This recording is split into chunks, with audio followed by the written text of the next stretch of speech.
David Chase and I did a research project a few months back. We asked people across the world, if you had a magic wand that would eliminate consequences for just one conversation. So you have a permission now to say one thing, anything you want to anybody you want, and there will be no consequences. Who would you say it to, and what would it be? I want you to look at some of the responses and speculate for a moment with me about the consequences of these moments of disproportionate influence. So here was one. To my boss, for 8 years you single-handedly drove away every good employee we've ever had. I can no longer tolerate your condescending tone, your passive micromanaging, your overt verbal sexual harassment towards female employees, your hypocritical management or work time, or even your insincere compliments. Affectionately, moi. Now, here's what I want you to think about. What is the cost or consequence of keeping that in a vault? And how is it showing up today? That's what we began to notice. Second, to my wife, we've been together a long time, but it's time for us to consider going our separate ways. Ladies and gentlemen, so many broken relationships are not broken because it was inevitable. They were broken by silence. They were broken because the lag time between feeling a problem and discussing the problem in a healthy way yawned so wide that the relationship broke. To my supervisor, Now let me ask you the question, what does silence look like in that case? Is silence truly silent, or is it showing up? To my colleague, I betrayed your trust by sharing confidential information that you shared with me with another peer. I apologize. I'd change it if I could. How does guilt show up when it's undiscussed? To the woman next to me, do you have a cat or something that marks your coat, shoes, or bags?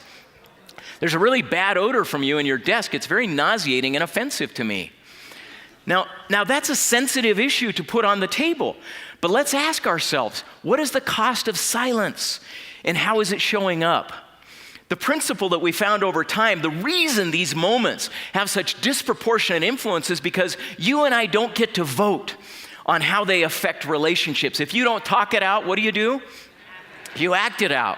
We know that. It shows up in 100 different ways. You sleep on the couch at night and you imagine someone suffering upstairs. If it's not getting discussed, it's getting acted out. It shows up in your behavior like this. Whenever I get mad at you, you never seem to get upset. How do you manage to control your temper? I just go and clean the toilet, she says. Well, how does that help? I use your toothbrush. To my husband, I feel frustrated by the mess and clutter in our house. I love you, but I can't stand this anymore. I've been patient for a long time. It appears you don't care. In addition, I think you need professional help to deal with hoarding tendencies. I want to get some counseling, and I think you should too. Now I ask us to contemplate for a moment, is silence truly silent? Or is it showing up somewhere? Finally, what if you were the boss and you're carrying this in your vault? Find a different job now. While I can't prove it, I know that you stir up trouble between your coworkers, you don't pay attention to your job, you lack respect for anyone, you take no responsibility for actions, and blame others. What you and I are trying to do in teaching crucial conversations, at least at the very basic level, is simply this. One simple concept that can dramatically change how people show up in crucial moments is just to read the title of the book.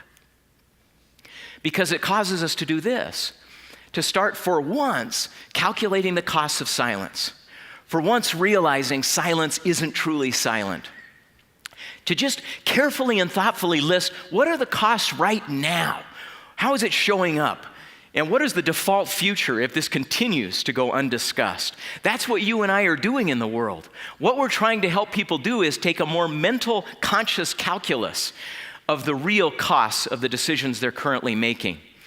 What you and I know is that crucial conversations aren't just a pit. They aren't just a problem to get over. They actually have the potential of becoming one of the accelerants of intimacy.